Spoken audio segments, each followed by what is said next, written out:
Hi, and welcome to my channel. My name is Amanda, and we're going to do a weekly wrap-up.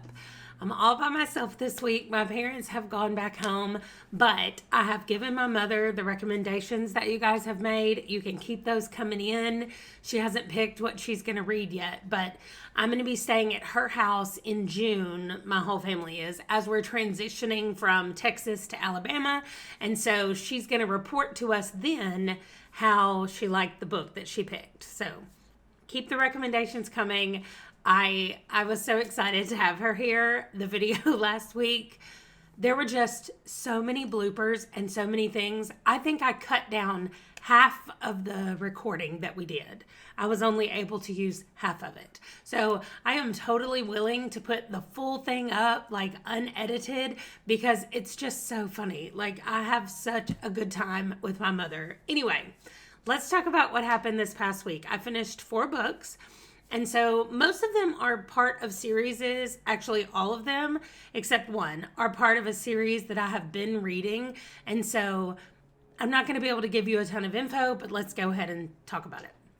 The first thing I finished was Remember When. This is the only in-death book by J.D. Robb that does not say in death. And it's because this is like it's not really a duology, but it's definitely 2 full stories in one book. And it says that it's written by Nora Roberts and J.D. Robb, which I think is hilarious because it's the same person. But part 1 is a love story, like just a straight up romance that involves the daughter of like a con artist thief man and the insurance investigator who is after some stolen stuff. So we'll just leave it there. They fall in love.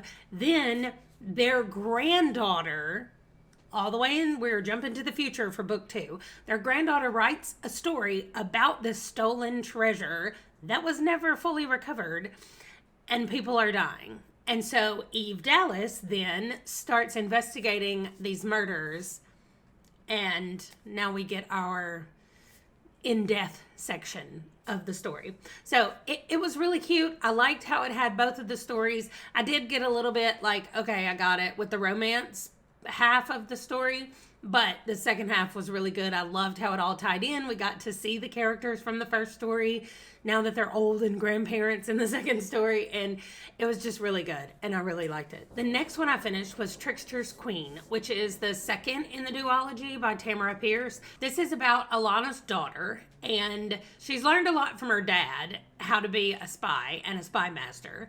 And so this is just a continuation from the first book. There's a ton of political intrigue, and if you ever need a book that discusses political stuff for a prompt or anything for a read-along, this first book and this book definitely count. It's like there's a ruler, and there's one group that wants him to still be ruling, and then there's another group that's like, no, this is the rightful heir to the throne, and we want her to be ruling.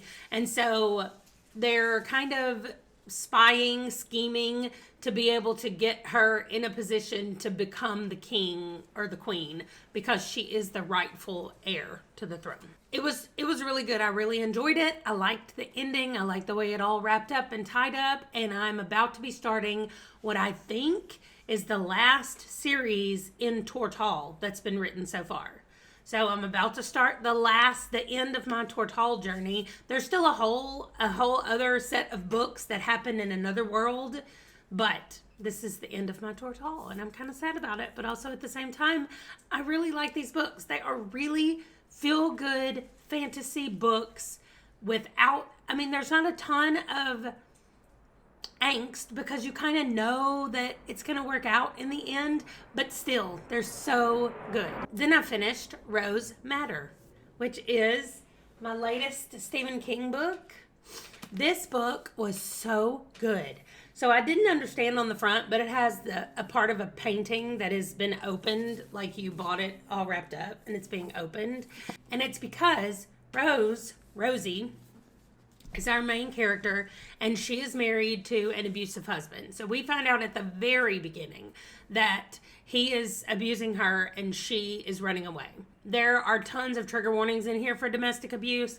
If you have any of those issues, I mean, you'll know at the very beginning, kind of the worst part. Well, I don't know if it's the worst part. This book is pretty graphic in its killings and attacks and all kinds of stuff. So I would say that you would know right at the beginning, because something happens in like the beginning chapter that's kind of gruesome, but it continues to be that way, especially at the end when there's like the big showdown kind of thing. But Rose runs away from her husband, abusive husband, and he comes after her. That is the gist of this story. However, she goes into a thrift store, pawn shop kind of thing, and sees a painting, and it's almost like it is calling to her. Like, even the guy working in the store is like, I don't think I've seen that picture before. So he sells it to her. She takes it back to her house, or back to her apartment, and things happen from there. There's always some level of supernatural, I feel like, in a Stephen King book, and it's definitely here in this book. This is listed as one to read in the Dark Tower, and I think it's just because they mention Ka, which is a thing that comes up in the Dark Tower books. I don't really know so far if there's anything else that ties it into a Dark Tower book, but this one and the one I read before this, which was Insomnia, they both kind of talk about Kas and Katets and all that kind of stuff. So maybe that's why. I'm not sure. But either way, I mean, I really liked this book. I liked this book overall. There were parts in it where I had to be like, oh, that is so gross. But for the most part, I really enjoyed this book. My next one is Desperation. So I'll be starting this one, I don't know, in maybe the end of this month or something. I don't know. You'll see when it comes up. The last thing that I finished this week was Redawn. This is another novella in the Cytonic, what's it called? Starsight series by Brandon Sanderson. This is the last novella before the Cytonic book, which is the last book. And then I think there's one extra novella at the end. So I'm loving these little novellas. This is the second one, and they just highlight a different person. And so last time we met one of Spence's mate, one of her pilots that's in her group, her Skyward group with her. Oh, it's called the Skyward series, not Starsight. That's book 2. I'm confused by all the names, apparently. Anyway, in this one, we're following Angelique. I think that's her name. She is the non-human that landed on their planet accidentally a few books ago. Maybe in the first book? At the first book. And so now we're focusing on her and what's going on with her. And I really liked it. I can't say a lot about what's happening because it gives away a ton of spoilers, but we do not have any Mbot, which I'm sad about, and I'm ready for the next book because I know it's going to be about Spencer and Mbot. And then also at the same time, I like meeting all these little people, and we're still moving along the storyline. Like, we know what's going on with the big groups of people. We know how hyper jumps work. We know all of that stuff now from all these novellas. And so I am excited about Cytonic and how that's going to look with dragging Spencer back in and being like, okay, now here's everything you missed along the way. So I'm excited for that. I'm ready for that to happen. And that is everything that I read this past week. Okay. What I am still reading is My Heart is a Chainsaw by Stephen Graham Jones. I'm buddy reading this with my friend Brandy, and I'm only like 25% of the way through, but I am loving it so much. It is weirdly creepy. Like, we're telling the story from the point of view of Jade, and she loves slasher films. That's all I'll say right now because that's all I know. We'll see what's going to happen, and I will definitely finish it by next week, and I'll tell you what I thought about it. What's coming up next is going to be book 3 in the the Green Riders series. I'm having a really hard time remembering series today. But that's going to be coming up next after I finish My Heart is a Chainsaw. I'm reading that with a group on Fina's Discord at Fina Reads. And so we're up to book 3 now. And I think we're going to take a break after this and maybe in April just let people catch up and give everybody a break from reading one after the other. So that's going to be our plan in April, but it'll be coming up next.